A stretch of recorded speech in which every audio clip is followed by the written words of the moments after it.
Bapa di surga, terima kasih karena pada hari ini Engkau masih memberi kami nafas kehidupan dan kesempatan untuk mendengarkan firman-Mu. Kami percaya setiap firman yang kami dengar bukan kebetulan, melainkan bimbingan dari-Mu. Untuk meneguhkan iman kami, urapilah hati dan pikiran kami, supaya kami dapat mengerti, merenungkan, dan melaksanakan firman-Mu dalam kehidupan. Dalam nama Tuhan Yesus Kristus kami berdoa. Amin. Shalom saudara-saudari yang terkasih dalam Tuhan. Hidup kita tidak selalu berjalan mulus pastinya kan. Ada saat-saat kita merasa khawatir, takut, atau tidak mampu menghadapi keadaan. Namun firman Tuhan mengingatkan kita bahwa kita tidak pernah berjalan sendirian. Nah, contoh ayat yang bisa kita ambil yaitu Yesaya pasal 41 ayat yang ke-10. Janganlah takut sebab aku menyertai engkau. Janganlah bimbang sebab aku ini Allahmu. Aku akan meneguhkan, bahkan akan menolong engkau. Aku akan memegang engkau dengan tangan kananku yang membawa kemenangan. Nah, ayat ini adalah janji yang luar biasa dari Tuhan yang diberikan kepada kita manusianya.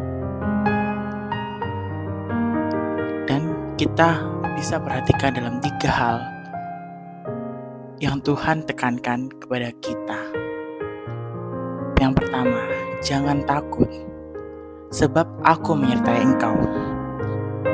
Rasa takut adalah musuh terbesar iman.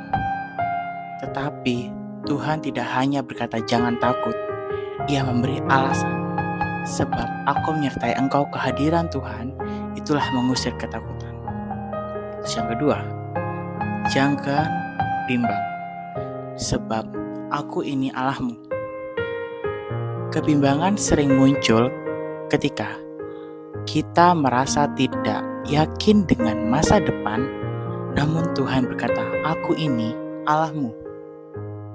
Artinya, masa depan kita tidak tergantung pada situasi, tetapi pada Dia yang berkuasa atas segala-galanya.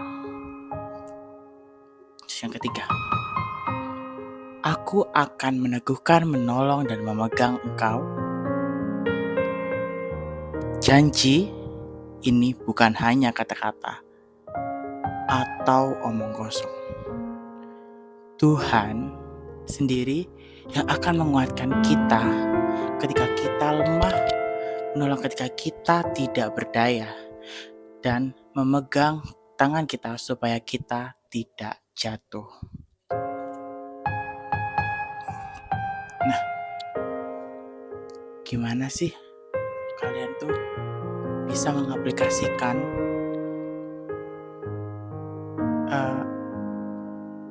ayat tadi ke dalam hidup kalian? Kayak gini, saat menghadapi masalah keluarga, umpama kalian menghadapi masalah keluarga yang benar-benar wow banget, yang kalian sendiri tuh nggak bisa dinalar pakai kekuatan manusia, yang kayak kok bisa gini, like what, like why, like kok bisa sih, kenapa harus kayak gini, bla bla bla and bla bla bla. Pasti dengan pertanyaan tanda manusia yang secara harafiah manusiawi yang pasti bisa bertanya. Terus kayak pekerjaan atau juga studi, bidang studi kalian. Kalau mungkin kalian belum bekerja, tapi dalam belajar pun itu pasti akan menghadapi masalah. Nah, jangan fokus intinya kepada masalahnya, tetapi pada besarnya Allah kita. Maksudnya di sini pasti kalian bingung. Kita tuh jadi manusia itu jangan fokus ke masalahnya, tapi fokus aja. Kenapa Tuhan memberikan ini kepada aku? Pasti ada satu dan lain hal. Entah itu positif, entah itu negatif. Pasti jika Tuhan yang mengasihi, akan ada arti dan juga imbal yang baik. Kita gak usah mengharapkan imbalnya dulu, tapi kita harapkan pembelajaran hidup yang sangat penting yang kita gak bisa dapetin itu secara instan. Kenapa? Kenapa? Karena kita harus memulai prosesnya dulu pastinya. Oke. Yang kedua, belajarlah untuk menyerahkan kekhawatiran lewat doa. Ketika kita berdoa, kita sedang menaruh beban kita dengan Tuhan yang lebih kuat dari kita.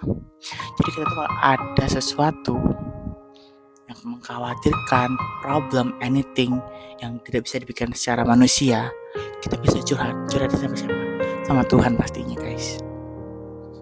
Jadi teman-teman semuanya, jangan kita itu menyimpan sendiri, tapi ungkapkan aja, gak apa-apa sama Tuhan. Tuhan itu menerima apapun, segala bentuk masalahnya, segala bentuk apapun itu, Tuhan pasti akan mengerti. Terus yang ketiga, ingat, keberanian bukan berarti kita tidak pernah takut, tetapi kita tetap maju karena kita tahu Tuhan berjalan di samping kita. Nah, ingat, keberanian bukan berarti kita tidak pernah takut, tetapi kita tetap maju karena kita tahu Tuhan berjalan di samping kita. Kenapa? Kita tuh kayak nggak usah itu takut akan hal masalah apapun, tapi kita harus lebih dekat sama Tuhan karena masalah, ketika banyak masalah, Tuhan meminta kita untuk mengingatkan kita, reminder for kita sendiri untuk, oh iya, kita punya Tuhan. Kenapa kita nggak ngomong sama Tuhan? Kenapa kita nggak ngomong penyelesaiannya gimana, caranya, agar kita mendapatkan achievement yang dimaksud oleh Tuhan itu. Keberhasilan bukan semua tentang hal positif, tapi juga bisa tentang hal yang lain yang Tuhan mau dari kita. So, penutup pada hari ini, mari kita selalu mengingatkan janji Yesaya 41 ayat yang ke-10, apapun keadaan kita hari ini, entah penuh pengalaman, pergumulan, atau kekhawatiran, rasa tidak pasti, Tuhan berkata, jangan takut, aku menyertai engkau. Aku melindungi engkau. Aku menyayangi engkau. Kita jadi manusia sekarang, cukup dekat diri saja sama Tuhan. Tidak usah kayak kita tuh boleh cerita ke teman, cerita ke siapapun, tapi lebih baik kita cerita sama Tuhan, di mana Dia yang memberikan kehidupan bagi kita semua, pengalaman, kejayaan, dan apapun itu dari Tuhan. Jadi, kalian jika ada masalah, jangan lari yang ke aneh-aneh, cukup dengan Tuhan. Dan selalu ingat, Tuhan itu selalu melindungi kita dimanapun sebenarnya. Cuman kadang manusia aja yang kurang paham akan hal itu. Demikian renungan dari saya. Sebelumnya kita berdoa penutup dulu. Terima kasih ya Bapa untuk firman yang telah kami dengarkan hari ini. Kami percaya Engkau selalu menyertai kami, menolong dan menguatkan setiap langkah hidup kami. Biarlah firman ini tidak hanya berhenti di telinga, tetapi juga tertanam dalam hati kami, sehingga kami dapat menjadi pelaku firman-Mu. Sertai setiap aktivitas kami hari ini, dan jadikan kami saksi-Mu dimanapun kami berada. Dalam nama Tuhan Yesus Kristus, kami berdoa. Amin.